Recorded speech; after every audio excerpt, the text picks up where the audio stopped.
এই মুহূর্তে টঙ্গীর তুরাগ তীরে ইজতেমা ময়দানে আছেন সহকর্মী তোহা খান তামিম। সরাসরি যাচ্ছি তার কাছে।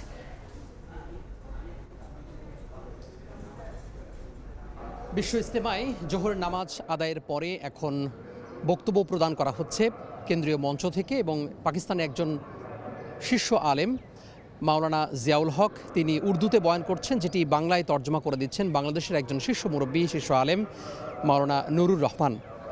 তো সব মিলিয়ে বলা যায় যে এখন যে বয়ান, সেই বয়ান চলছে।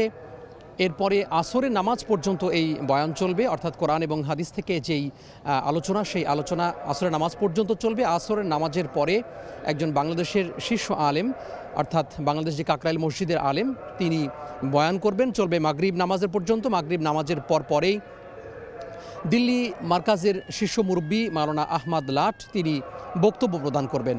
এভাবেই কিন্তু দিনের যে কার্যক্রম সেটি একের পর এক ধারাবাহিকভাবে চলতে থাকবে।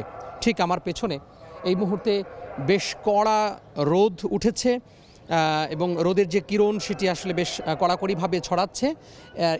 এই পরিবেশের মধ্যেই এখানে যেই আলোচনা, সেই আলোচনা শুনছেন এখানকার যারা অংশগ্রহণকারী রয়েছেন, অর্থাৎ 21 জেলা এবং ঢাকার যে একাংশের বাসিন্দারা, তারা এখানে অংশগ্রহণ করেছেন এবং শুনছেন। আমরা দেখতে পাচ্ছি যে মূল ময়দানে একেবারে লোকারণ্য, লোক ছাপিয়ে বলা যায় যে পাশেই, যে মূল ময়দানের পাশেই তারা অনেকে অবস্থান নিয়েছেন।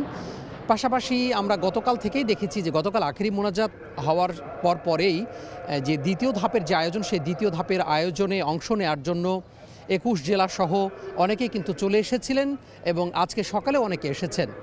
এছাড়া অনেকেই ভালোবেসে যারা প্রথম ধাপে অংশ নিয়েছিলেন তারাও কিন্তু অনেকে থেকে গেছেন, অর্থাৎ টানা 6 দিনের ইজতেমা করে একেবারে অনেকে যাবেন, এই ধরনের সংকল্প অনেকেই নিয়েছেন, যার দরুন মানুষের যে সংখ্যা, সেই সংখ্যা বেড়েছে।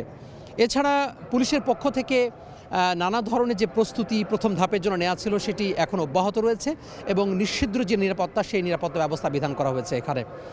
এছাড়া আমরা কথা বলেছিলাম এখানে যারা সাধারণ তাবলিগ জামাতের কর্মী রয়েছেন তাদের সাথে, তারা বলছেন যে বেশ এখন পর্যন্ত সুন্দর এবং সুষ্ঠুভাবে সম্পন্ন হয়েছে। যদিও এত বড় একটি আয়োজনে নানা ধরনের ছোটোখাটো যেই কষ্ট বা ছোটোখাটো যে ভোগান্তি সেটি থাকবে, স্যানিটেশন ব্যবস্থা কিংবা বসার ব্যবস্থা কিংবা অজু গোসল সহ সব মিলিয়ে কিছুটা থাকবে। তা সকল ভোগান্তি স্বীকার করে তারা হয়তো এই যে বিশ্ব ইজতেমা, সেই বিশ্ব ইজতেমায় একেবারে আল্লাহ এবং তার রাসূলের জন্যই তারা এই কষ্ট স্বীকার করে তারা এখানে অংশগ্রহণ করছেন এবং এটি শেষ করবেন।